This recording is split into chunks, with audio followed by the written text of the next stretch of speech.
Muthenya umwe Itina wa Mutongoi wa chama cha DCP Rigathi Gachagua Kuweta Kana Silikali ya President William Ruto Yina Muvango wa Kukun'Ya Kula Kwisila Nzamani ya Unyuvani ya Iebc Mutongoi wa chama cha Wiper Patriotic Front Dr.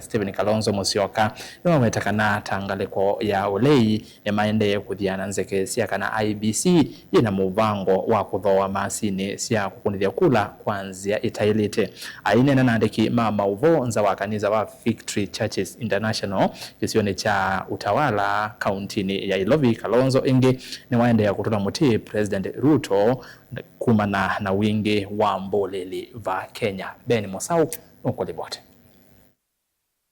Mutongoi wa Azimio na Wiper Patriotic Front Dr. Kalonzo Musyoka seta Ulei Nimaendeeye na kuatia Nzeke sia kana Nzama ya Unyuvani na mevaka Iebc Yina Muvango wa Kuthoa Masini toka Kukunithya Kula kwanzia Itailite. We are following this matter very closely. That's all I can say, because Kenyans expect nothing. Kenyans are fed up with stolen elections.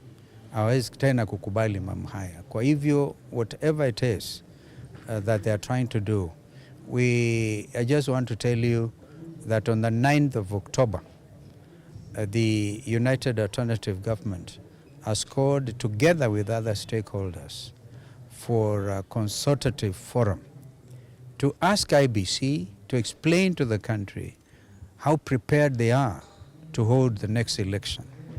And therefore, procurement of election materials and the systems is a key component. I don't want to give the impression I'm entering their space, but they also have a duty to ensure that all the stakeholders are comfortable. If those allegations are true, then it's a very serious verdict on the new Iebc. Aina na nyumba sia unyaita wa mauvo Kalonzo ya Nzama ya Iebc ina kianda cha kuikithia Kenya kana ndio utumika ni serikali ya Musumbe Ruto kuweta mausungio kivathukanyo na kila Kenya mekwasia. They have a duty to prove they are not a William Ruto commission. They are an independent electoral boundaries commission, where those who are aggrieved in the procurement process have gotten, as you mentioned, to the appeals board. Then it has to be heard. They have to be heard, and of course others, but so that they act expeditiously. We want the appeals board, for example, to very quickly dispense with this matter, because Kenyans cannot have one day, an extra day for William Ruto's administration because of delayed procurement processes. Some of us have expressed ourselves very clearly on this mathematic thing, all right? Because the system has been everywhere in the world, from Venezuela, from wherever, even in the United States, they were actually given a negative, a red card.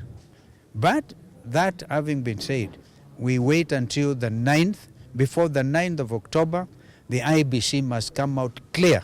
Kabindani Kalonzo ni watu la mote Musumbe Ruto kwa kilao kwa seda witikile itemituo ya mboleli va Kenya ayase kedwa Musumbe no kwenda kuthinikia maondo mamboleli ambi yenake mwene. You know, Kenyans now have a problem, a real big problem. The president himself said that he's going to deal with fellows who do it goons. He should start by dealing with himself, because this is an administration which gives space and comfort and support to goonism.